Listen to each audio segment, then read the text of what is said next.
मंगेश वैद्य यांचा कॉल आलेला आहे. मंगेशजी तुमचं स्वागत आहे. तुमचा प्रश्न काय आहे तुम्ही विचारू शकता. नमस्कार. हं.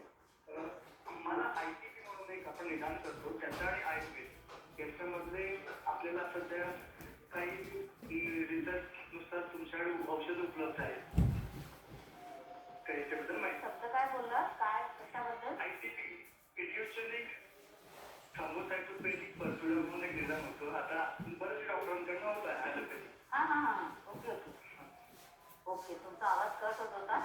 हे कसं असतं बघा की आपल्या शरीरामध्ये जेव्हा अशा प्रकारे कॅपिलरीज फुटतात तर त्याचं नॅचरली फक्त स्किनशी रिलेशन नसतं, तर आतमधल्या सगळ्या ज्या आपल्या रक्तवाहिन्या असतात त्याचं सुद्धा आपल्याला काळजी घ्यावी लागते. आणि त्यामुळे जसं वय वाढताना खरं हा आजार जास्त प्रमाणामध्ये आपल्याला दिसतो, पण सध्याच्या काळात इव्हन यंग लोकांमध्ये सुद्धा आपल्याला हा आजार दिसतोय.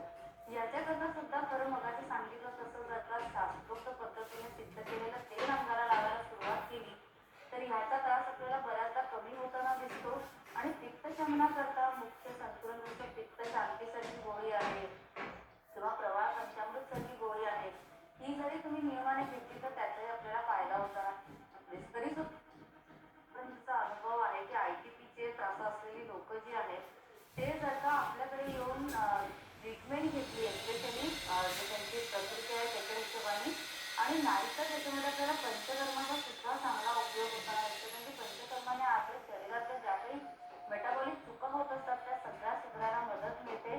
तर मला असं वाटतं सर की जर का तुमच्या ओळखीत कोणाला असेल किंवा फॅमिलीत कोणाला असेल तर त्यांना प्रत्यक्ष मार्गदर्शन तुम्ही घ्यायला सांगा, जेणेकरून निदान व्यवस्थित करून त्याच्यावरती आपल्याला उपचार करता येऊ शकेल. नक्कीच. आणखी एक आपल्याला